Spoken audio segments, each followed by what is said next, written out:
So it's just before Christmas, and it's not that I don't have anything to do. We are very, very busy sending parcels out, but it's time I started looking at this particular tree. This is a wild Mughal pine.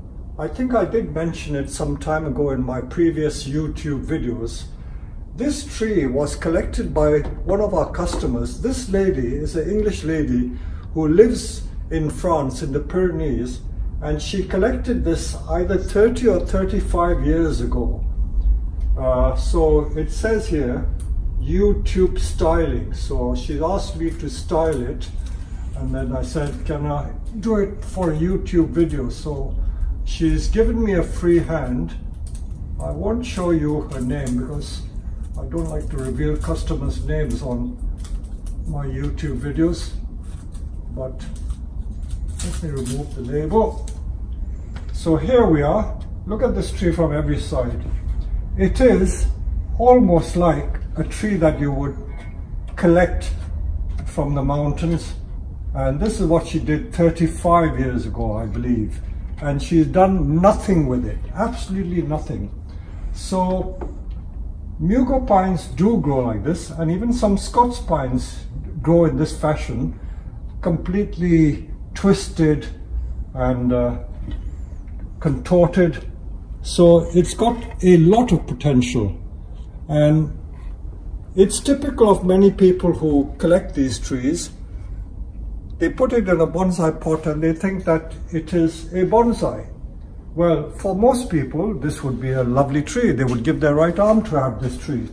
But those of us who know better will know that it's not a bad tree, but it needs to be improved on. So when I'm faced with material like this, I like to explain to you what my thought process is. Many people who demonstrate on YouTube don't go through that process, and I find that by going through the thought process, it is much more enjoyable, and I can share with you how I analyze trees. Everyone does things differently, and I thought I'd show you how I do it.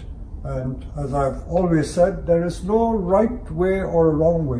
It's just that there is a different way. So looking at this tree, my first impression is that it is rather squashed. It's like a bird has sat on the top of the tree and squashed it down. So this is probably a fairly nice front if you look at it. If you look at the back there, it's possible, but my first inclination is to look at the tree from this side. Now, the angle of the tree is very important. Just because the tree has been planted in the pot in this fashion doesn't mean that it has to be at this planting angle. So let me prop it in a different position. These little Japanese training pots I find very useful because I use them as props. So if I prop it up this way, you can see straight away that it's elevated the tree, so it begins to look different. And then if I use another flower pot, prop it up, say, this way, let's see what happens to it now. If I prop it up like this, it begins to look even more different. So you can try all these different positions to see how the tree would look if they're propped up. Talking of props, you can use these pots, but I think it's far better to use wooden blocks. I used to have a lot of wooden blocks, but I can only find these at the moment. So if we use these blocks, I can prop it up to see what the tree looks like if propped up in this fashion. Prop it up like this to see how the tree would look. So that's quite nice, propped up there. But just to make sure that I haven't missed a trick, let me just see if there are any other planting angles I can use.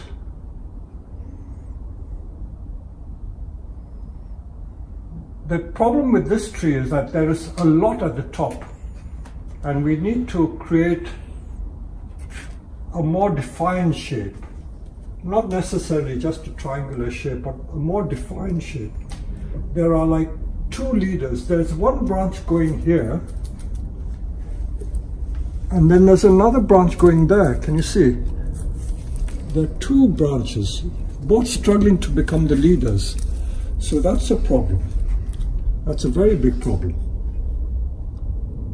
So what do we do with that? Well, I think I will, rather than manhandle this pot, I'm going to take it out of the bonsai pot.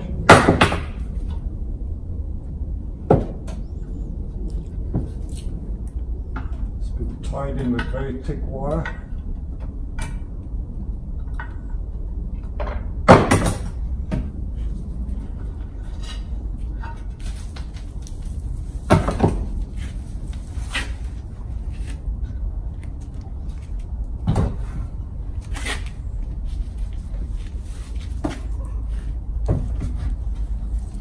I think this tree was repotted not so long ago, so the roots have not filled the pot, so the roots are quite healthy. So I'll keep looking at the tree from this angle, and then if I look at it this way, this is a problem branch. What would I do with this one? Because it's spoiling the trunk line here. It's a lovely branch. If I cut off the tree from there, I could get a very nice bonsai with it going that way. But I think that would be too radical. Getting rid of 90% of the tree, the customer would not be very happy. So let's see what other options we can find. So this is a more conventional S-shape informal upright tree. One branch here, one branch there, make an apex there. So that is one possibility.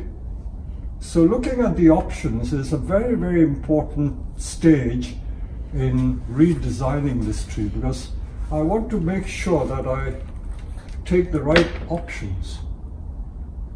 So that is one possibility, just making it an informal upright tree like that with a head somewhere there and these branches coming this way, and get rid of this one. But I'm sure there are other options. As you know by now from all the YouTube videos that I do, I always say that whenever there is a problem, there is always more than one solution. If there is only one solution, then I think you're missing a trick. So let me see what trick I may be missing. Let me look at it from this side. Now looking at it from this side, let me prop it up again.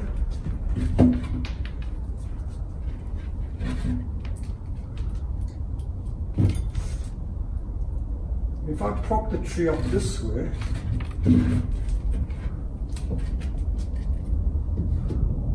now propping up the tree this way gives this trunk a clean looking line.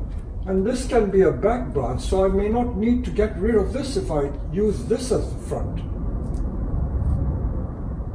Whereas if I used the other side as the front, that is a distraction. This is a distraction. So if I use this as the front, it can just come out from the back, and I may not have to get rid of it. I don't want to get rid of this branch because it's a very nice looking branch. So, and then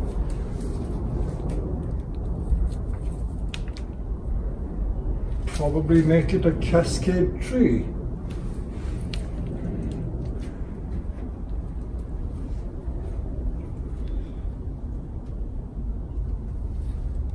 Some of the branches are very, very stiff and almost impossible to bend. 35 years of growth, and it's completely atrophied. That means it's gone hard. So how will we ever be able to bend the cascade?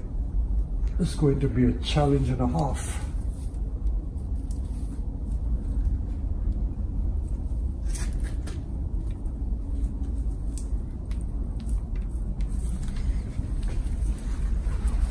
trying to assess all the different options that we have.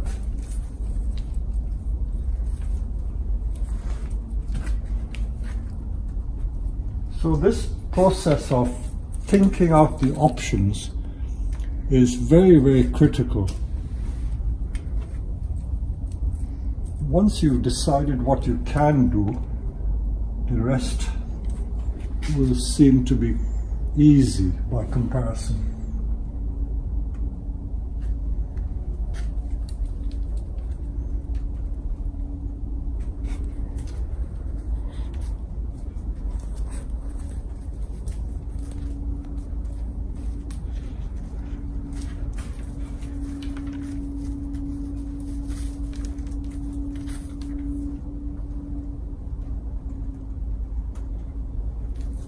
I think the best thing I can do is to start wiring the tree. But before I do that, because this is going to be a branch that needs heavy bending, I'm going to split the branch so that it makes it easier to bend. So this is going to be split and that's going to be split. This branch is going to be split.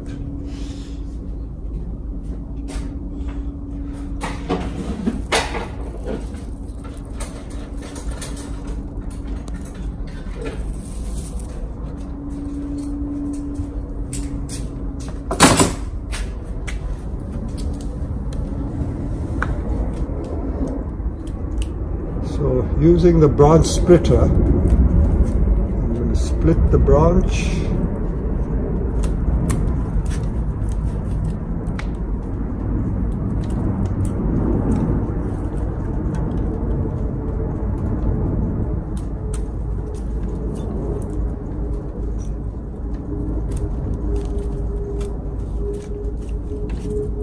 I'm not going to show you all because it's going to take ages to do, but this is what I'm doing. So these thick branches, I'm splitting it on the horizontal plane, and hopefully it'll make it easier to bend.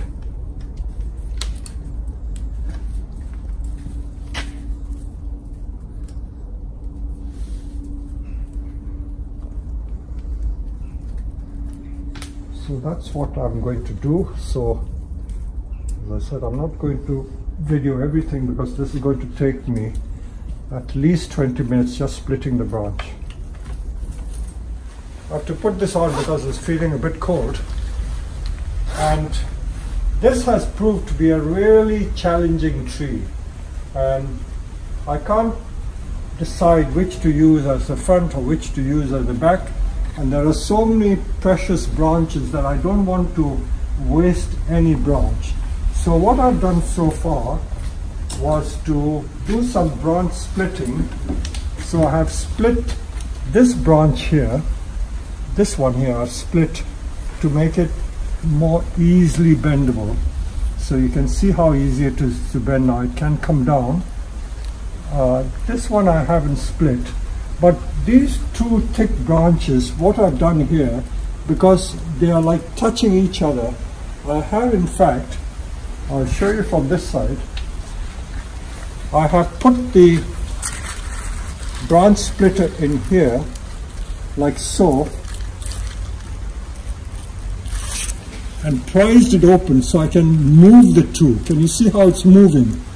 So I've split that so I can move that about. So that is possible, and I've split this thick branch here, I've split by doing this. I've split it all so that this branch can also be bent more easily. So you can see by splitting it, it's able to move. Can you see how it's moving? So branch splitting has enabled me to do that. So I've done all the splitting that I need. So I'm still torn between keeping this as the front so that I don't lose this branch and then making it cascade, but most of this branch is going that way. So that's a problem. I need to bring it right round this way to make it useful. But if I use this as the front, this can be bent down like this. But whatever, I won't cut this branch. So I'm just going to do some wiring and see what happens. So I have the choice of using, this is 6mm wires, much too thick. I think 4mm wire is a bit too thin. So I'm going to use 4.5mm wire. And this is all proper Japanese wire. I still think the Japanese aluminium wire is one of the best.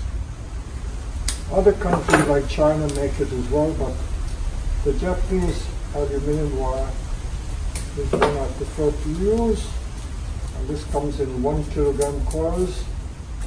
So I'm going to do a lot of wiring. I'm literally going to wire everything. So I want to take this branch down. So I'll anchor this and this together. So I'm going to straddle from here to there.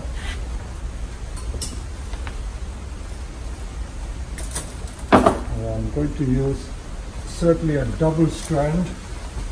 Single strand will never do it. So there's a lot of wiring to do. Again, I'm not going to bore you with the wiring because it's going to take a long time.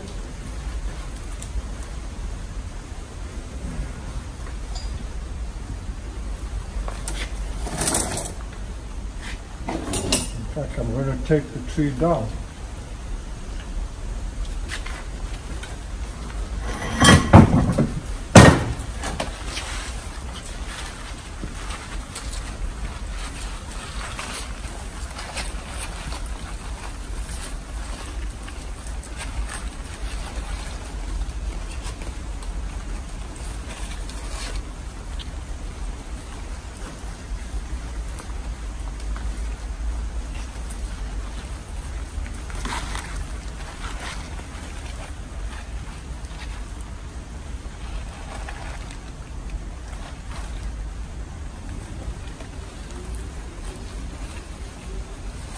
You've got to decide which branch you're going to link.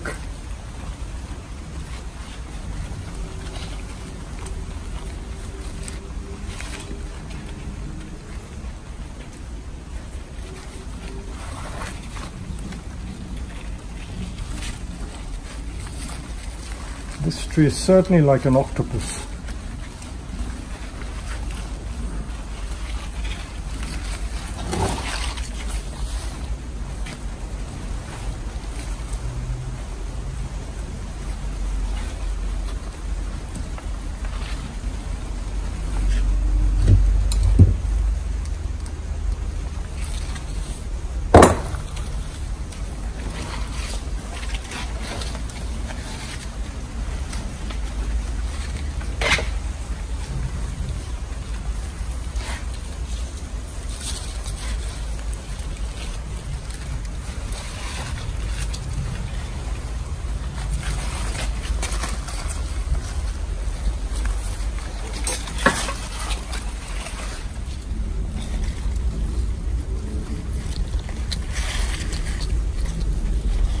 To leave off for a while because there's a lot of tedious wiring. I'll show you progressively when I've done more wiring. I have to do these two branches, and now I've gone to a slightly different side. This I think is 5.5 or even 6mm wire, really thick wire, still Japanese wire. I'm going to do these two main branches. Hopefully it's going to turn out to be a cascade, although I don't like to preempt any decision, but the way the tree is leaning, it seems that the cascade style is beginning to emerge. So this is really hefty wire.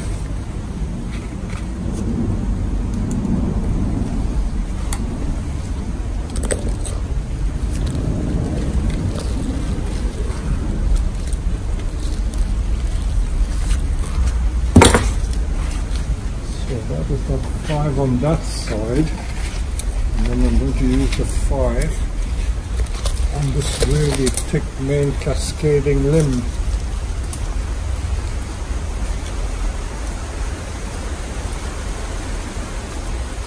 I've got to be careful not to break any of the existing branches.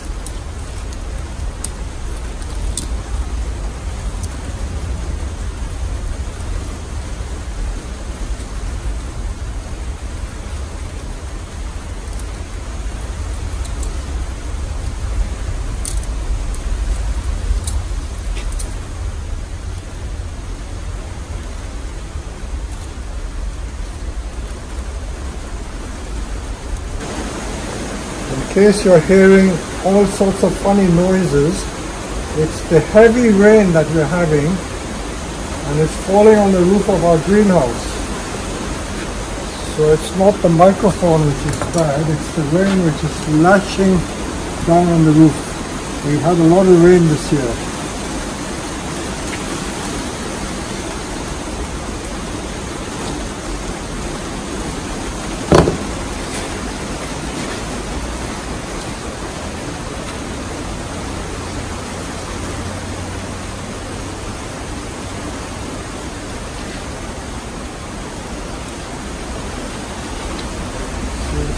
Holding.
So I'm going to wire these two now.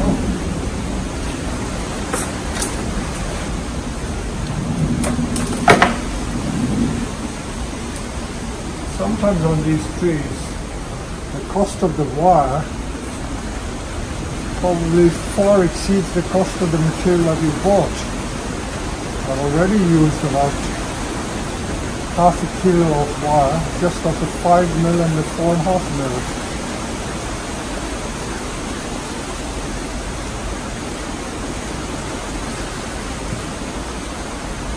So you notice again this two-branch principle. If I've helped any of you to learn some of the very basics of wiring, is just to keep using the two-branch principle. Find two branches that are of similar thickness and wire it with one piece of wire. So that basically is the two-branch principle. And wire every branch in sight, and then you should be able to bend it into the shape you want. These little gin pliers are very useful for handling thick wire, because if you try and bend it with your fingers, it's quite hard. So when it comes to the end, the gin pliers helps you to grip the end and then do a little curve with it. See, like this. See, this is what the gin plier does. You see? Like this. So this tool is very, very useful.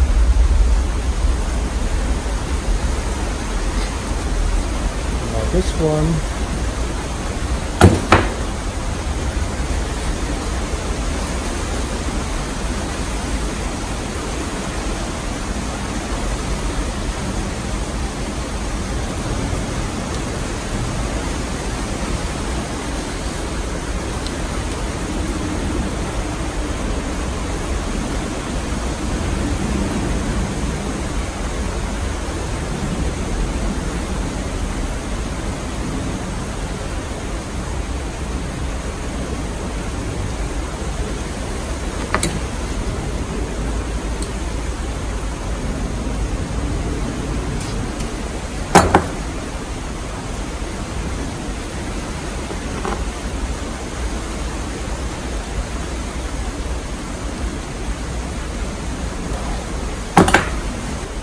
I haven't cut any branch yet.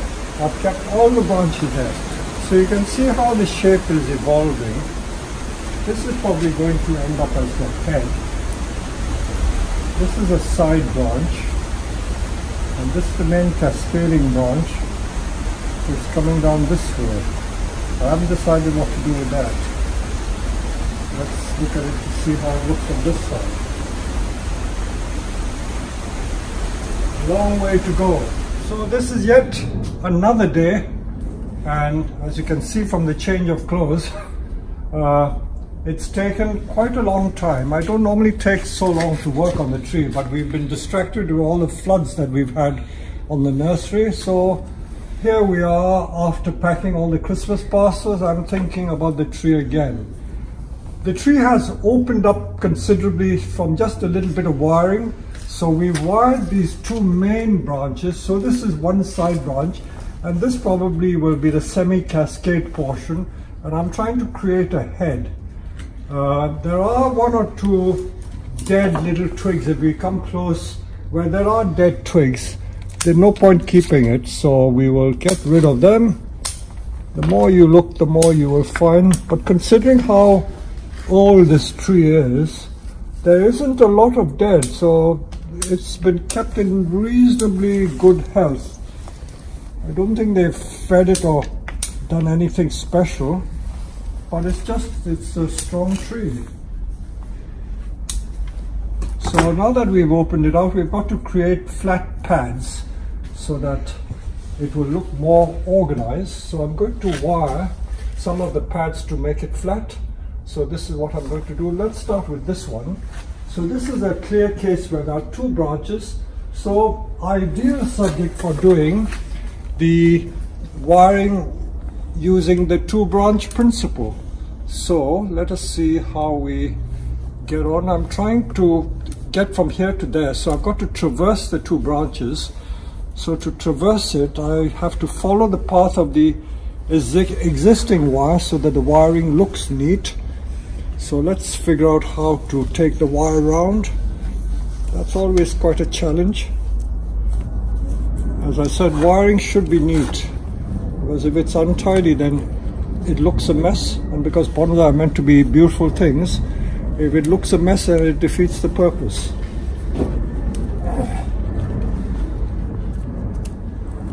Let's see that. Let's go down there.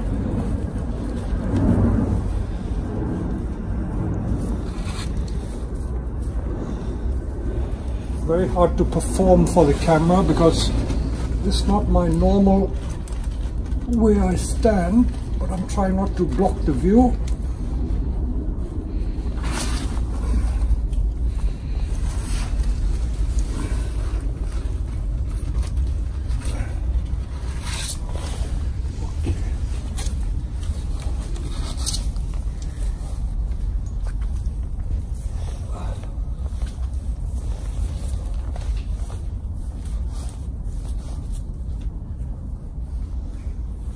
Wiring can be done at any time of the year, and in fact winter is a very nice time to do wiring, because if you haven't got much to do in the cold winter evenings, you can do this. I'm not talking of countries which have really severe winters, but certainly in this country, like for instance today, the temperature is 11 degrees centigrade, so it's quite mild. So we're very fortunate in in the UK, certainly in southern England, the temperature is very mild and the climate is very benign.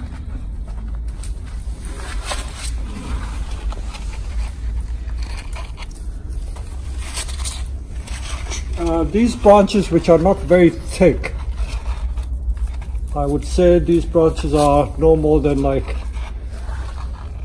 as thick as a little thicker than a biro or a pencil, so I didn't have to split it.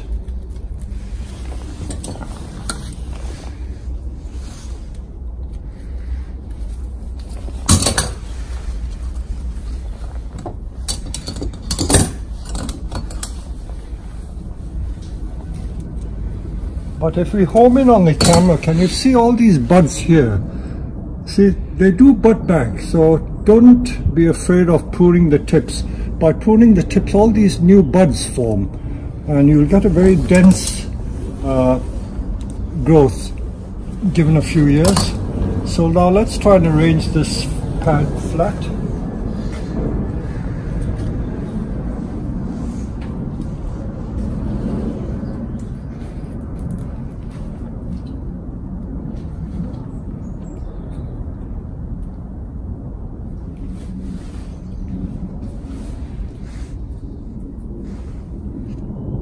I'll show you what I've done so far. I've wired these pads flat, so these are now flat, and this is the problem branch.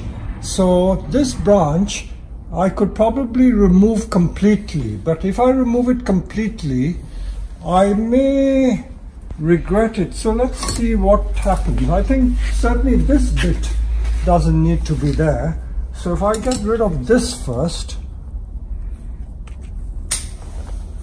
Now this is still going in that direction. I think that is still a bit awkward. I would take that off, but I'm just going to leave it for a while, but that is possibly going to be coming off.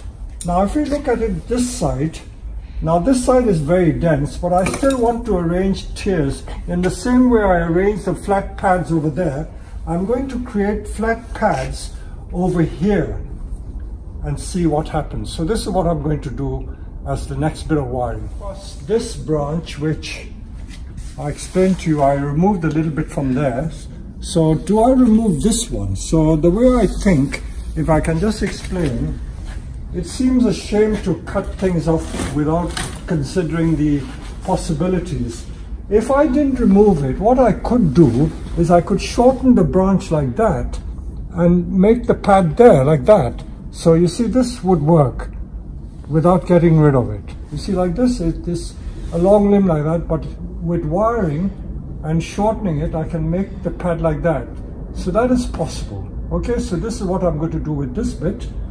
Okay, so I'm going to wire that separately. Now when it comes to this is coming down, and this seems to be more dense than that side. So to counterbalance it, I think I will remove some of the foliage. So I will begin by taking that bit off and then do a bit of wiring and see how I get on. So this is where I've got to. So let me do that and I'll come back to it again. So the task in hand is to wire this single branch, because I said I didn't want to get rid of it, because I can make a little pad like this to complement this lower pad. So rather than cut it off, I'm going to do some intricate wiring to give it some very severe bends.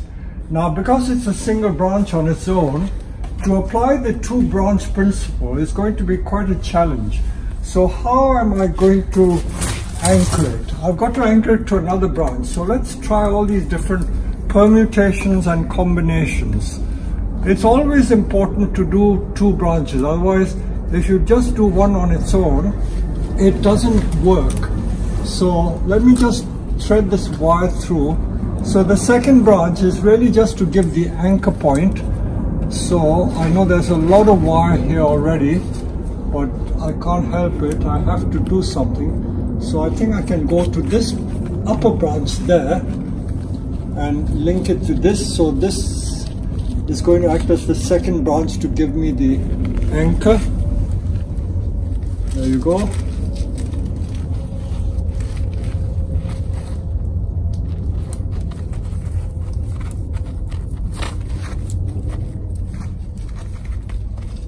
so that's anchored there.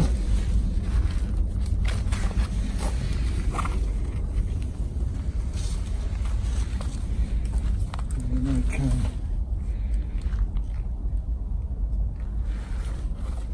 take it round there, like so. So I've anchored that. And now I'm going to take this piece of wire onto this branch. So now that I've got the anchor, I can take it out here.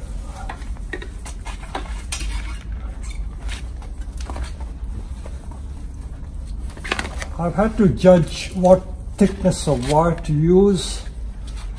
And as I say, there's no hard and fast rule, no trick, just common sense. If you think it is too thin and won't do the job, just try a thicker one. No harm done. If you've made a mistake, just start again. Okay, I've been able to bend that wire's holding, so that's perfect. And you can see I've done like a double U. Can you see from the top? I've done a really severe zigzag just to shorten the branch so it can sit very neatly in here. And in time, if it buds back from the old wood, I can then chop this off. And then I can wire these to make it stand up proud.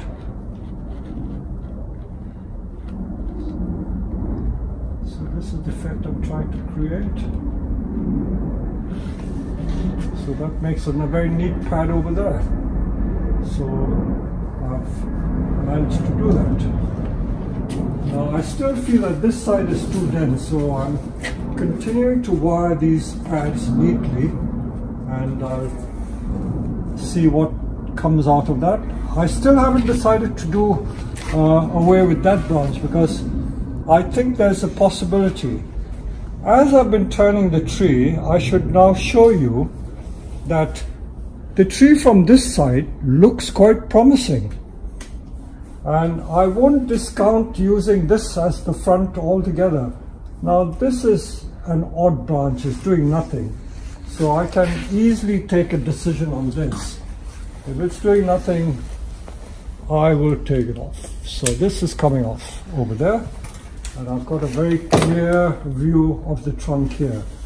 So looking at it now, I'm beginning to change my mind. Should I make this the front? Or shall I stick to this and make this the front? Very difficult choice, but it's nice to have a choice. If you didn't have a choice, that would be bad news. But if you have a choice, then it's a nice situation to be in. So I will keep my mind open, keep my options open, and consider using this as the front. But I will continue wiring those pads to see what happens. So you can see the tree emerging slowly. Okay. So yet another day, and as you can see, it's getting nearer and nearer Christmas, and I'm still working on this tree. It's taken a long time. This is one of the longest projects that I've ever done, because it's such a complicated tree. And for those of you who want to refer to the references to this tree in an earlier video, if you look at the video that we made on the 6th of October this year, and that video was called, I'll just give you the name, How to Think When Making Bonsai. So this was a bonsai about how to deal with pines and maples, and it was really the class when this lovely lady brought this tree, and we explained to her what the options were. Do look at it. I may just show you a small clip from that, but it was quite a long discussion about what to do with the tree. But if you look at that video, you'll see that the tree hasn't ended up as we had discussed. It is quite different. Now, I was looking at this tree just now again, and the more I look at this tree, the more I realize it doesn't lend itself to a cascade. We did consider using this as the front and one point and removing this branch, but as I explained, I didn't want to cut anything because it may detract from the tree, and also I don't want to remove too much in case the customer is not very happy. So what would I do? If I decide to keep this branch, I will have to use this as the front. And do I still make it cascading down? There's not a long enough branch to make it cascade. So I may end up making it just an ordinary informal upright tree. And this is very pleasing still, with an unusual nice long branch coming there and the pads coming here, and we will just complete the apex and wire some of these flat. So I'm just going to do a little more wiring here. I don't want to bore you with the detail of the wiring. You can see a little bit of what I'm going to do. I'm going to wire these two branches, so that's no great big deal.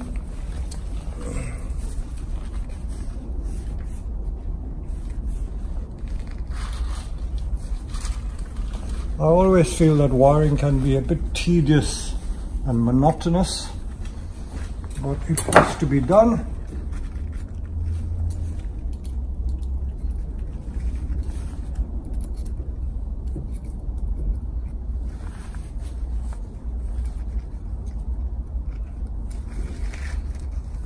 Again, I'm trying to match branches of similar thickness. And the main purpose of all this wiring is to get the pads flat. So that is flat, and now I've got to get these flat, get these flat. So there's a lot of wiring still to do. So I'll just carry on doing it merrily. And as I say, I don't want to bore you too much, so we might switch off at some point.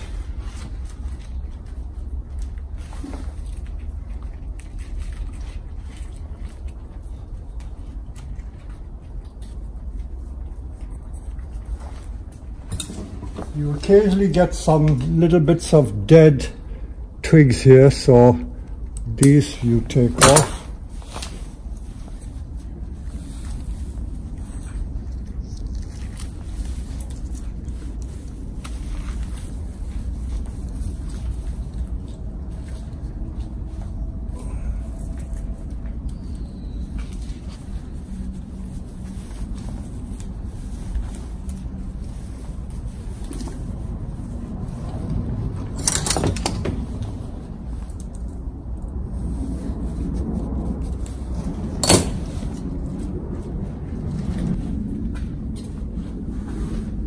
Very economical with the wire. I don't like to waste any wire, so when I judge the length of the wire, I try to keep it more or less the length I expect it to be. If it is short but almost at the end, I just leave it like that.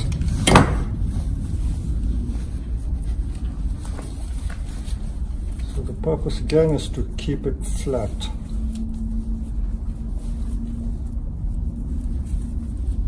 There are traces of adelgids in this tree. I've mentioned before, if we just home in on the camera, there's not a lot, but these little white bits here, this is that insect pest called adelgids, spelled A-D-E-L-G-I-D-S. Adelgids affect mostly pines. Sometimes they affect large trees, but mainly on pines. And you've got to get rid of it, because come the spring, these insects will get active and will suck the sap from the tree, and it can cause a lot of damage. Can also sometimes kill the tree completely if you don't take care of it. So I'm trying to arrange these flat. So this is another pair, this and this. So you're always looking for pairs. These two are a pair, so I will wire these two. So this is how we think when we do the bonsai. And I keep changing the gauge of wire. So this is 2, the other one was 2.5. Now I'm going to wire this and this, but I have to traverse this part of the trunk. So I will make it go like that so that the wire looks neat. So that's how it's done. I feel a lot of this so fundamental that I shouldn't be explaining it, but since many of you are fairly new, I thought I'd explain a little detail how we do it.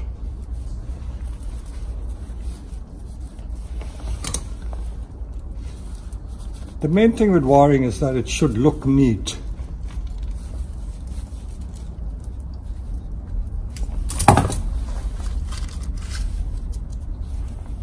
And if they're shooting up, we can always twist it so that it lies flat, if you want it to lie flat. If you wanted to bring it back on itself, you can do a little twist like that to take it back in there. So this is more or less flat. Now how about this one? This one, now that one has got some tips there, but it may take too long to become effective. And I think it is not looking very nice. I may get rid of that bit. Let me wire these two and see what happens. So let's wire these two. Again, I'm changing the gauge of wire. That one, that one.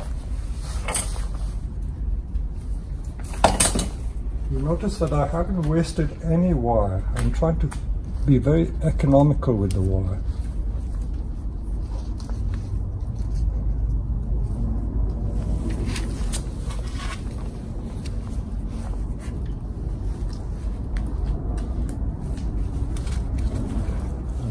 Try to gauge how much to go on this side, how much to go on this side, so that I have an even spacing of wire.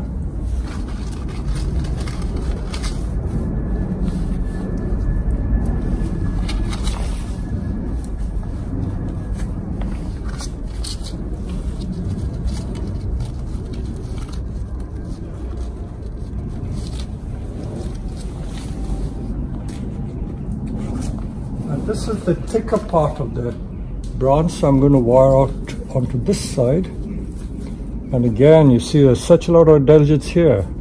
So I will have to spray this tree after I finished wiring. Many people don't see these things, especially people who are not used to pines. And they just leave it.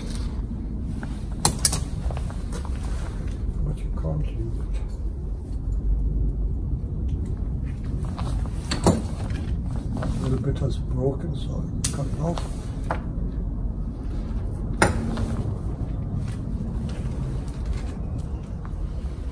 So I've made that flat. Now I think that is not going to look nice, and there's no point making a little chin. It would look ridiculous to get rid of it. So that low branch has become a pad like that. I might even take that one that way. Very fine wire.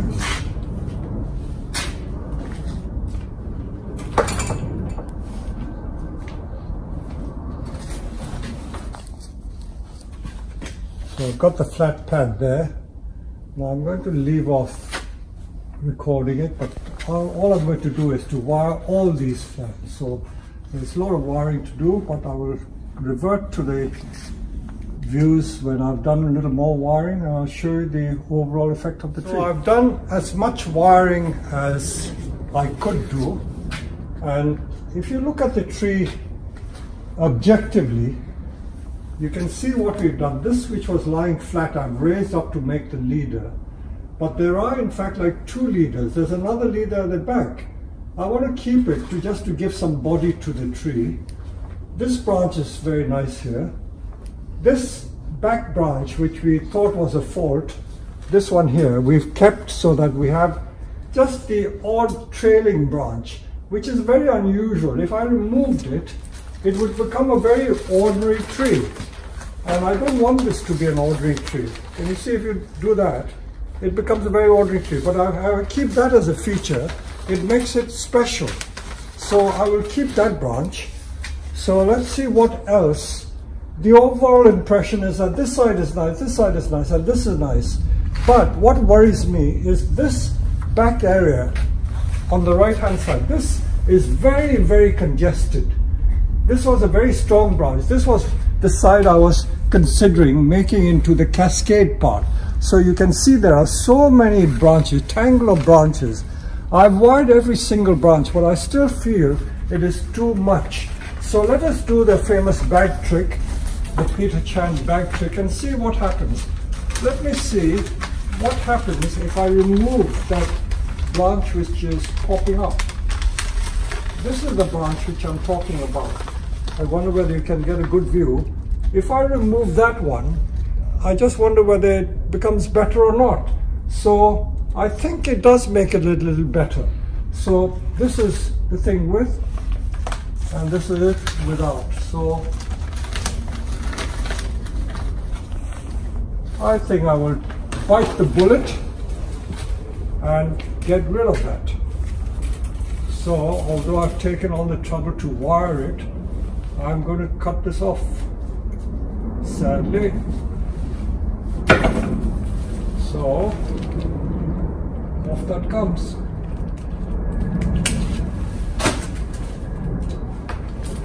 So that's thinned it a bit. So let's see what it looks like now. So that's thinned it. The front is here, and that's thinned it. So I wouldn't work more than that. I've really transformed this quite a bit. And now I will find an appropriate pot. So I'll bring a few pots to choose. So we're now going to choose the pot. So I brought several pots.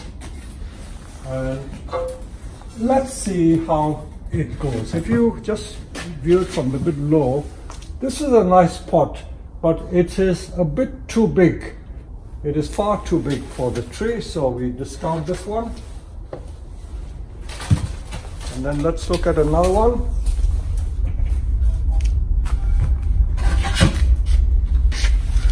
This is okay, but maybe a bit too deep. It would be good for the tree if you wanted to grow it on, but because it's got a lot of growth, I don't need to have more growth. So this is a bit too big.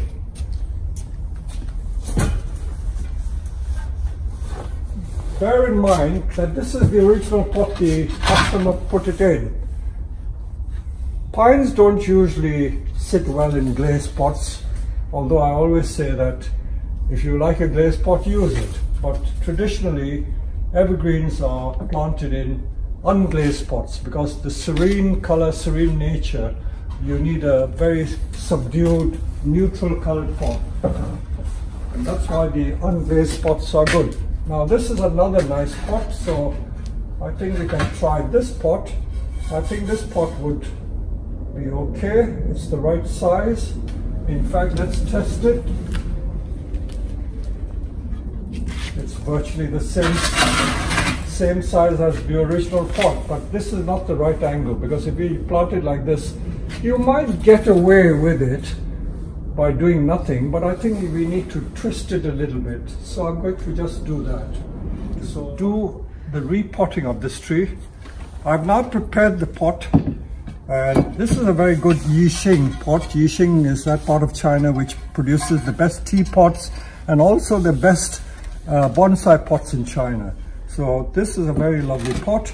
It's got 4 tying holes. All these good pots have these tying holes for the wire to go in. So I put 2 pairs of wires to tie the tree in, and many of you know I'll get ribbed by this no end because people say I'm lazy, but I do things which are practical. I don't do things because that's the established way of doing it, and because I have so many hundreds and hundreds of trees to repot in the spring, I have always just put the mesh on top of the hole, and it never gets dislodged. It never gets dislodged. You can put the wires if you want to be pedantic or perfect or be a perfectionist, but that for me is sufficient. So all I need to do is twist the tree slightly so that it fits the pot. So it's not really a repotting. I'm just repositioning the tree. I'm not going to cut any roots off. And the soil she's used is not bad. There's not a lot of grit in it, but it seems all right. Now just see the nebari, what nebari there is. I'm not going to remove too much of this moss in case I knock the bark off. It's not very good to let the moss grow off the trunk.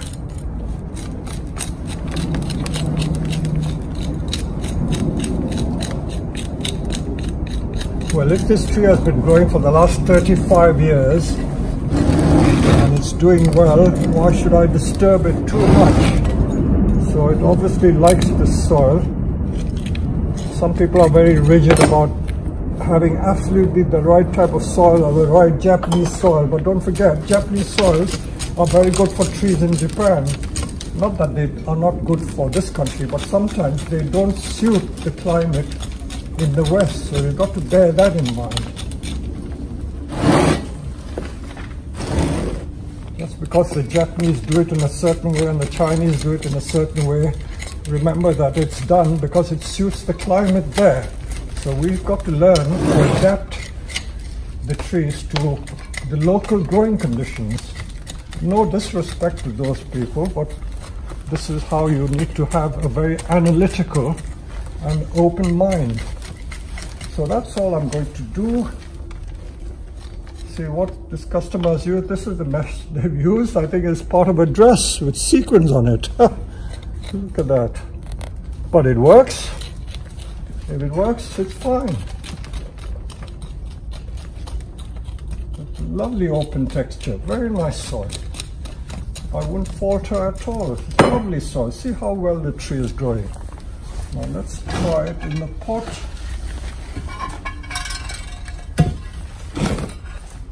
Oh.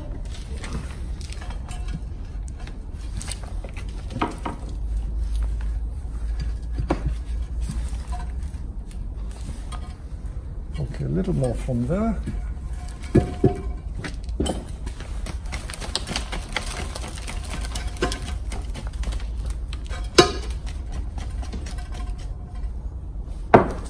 And as I said, because we have this greenhouse, it should be okay. There you are.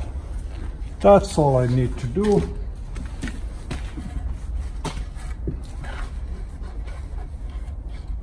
I will just put a tiny bit of soil at the base.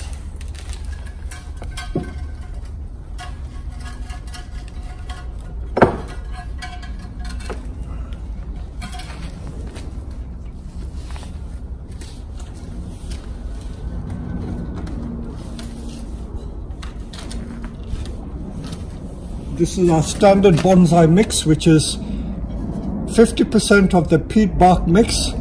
There is akadama, and there is Japanese pumice and Japanese gravel in it. So that is our standard compost for all trees. Even pines are fine. So a tiny layer at the bottom.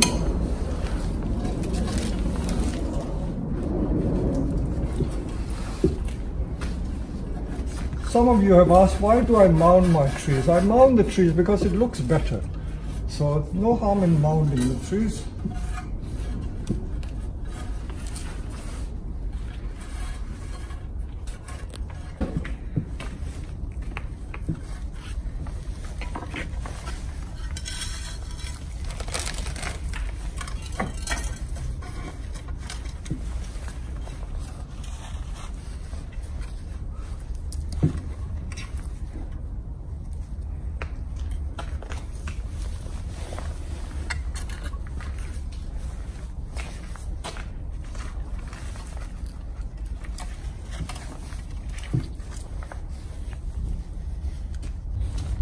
So I'm now just going to tighten the wires,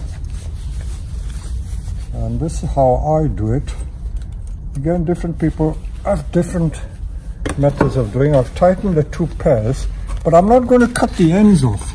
I'm going to use the ends to tie the tree a little more to make it even more secure.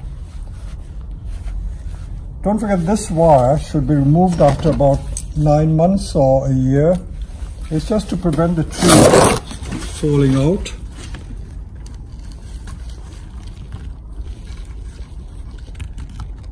So it's only a precautionary thing. If you put it in an exhibition, you would never do this, but it's for the health and safety of the tree. So we fill the soil.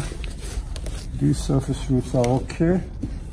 And we'll now take it back to see what the tree looks like. If I just carry it to the turntable, I think I've spent in total maybe about 8 or 9 sessions, but each session I've only worked about an hour at a time. And although it looked a tangle of branches and a lot of mess, you may not believe it. I've kept all the branches that I cut off. That's all I have cut off. I have used every single branch there is. And as you can see, there's hardly anything removed from it. That's all that has been removed from that tree. So I've tried to keep as much of the branches as possible. And there you are. This is the finished product. I know that as time goes by, it can be refined much more, but we have converted a tangle and a mess of branches into quite an interesting tree. And this is very unconventional because it had two parallel branches, so we made this the leader, and that which we thought was going to be a cascading branch or trunk has ended up just as a back branch. This branch, which we were going to discard because it was hiding the trunk line, we thought this was the front, has turned out to be like a back branch coming to the front. And this I like very much. I'm glad I didn't have to remove that. So this is the end result of this work, and I hope you've enjoyed this very, very long video. Thank you very much.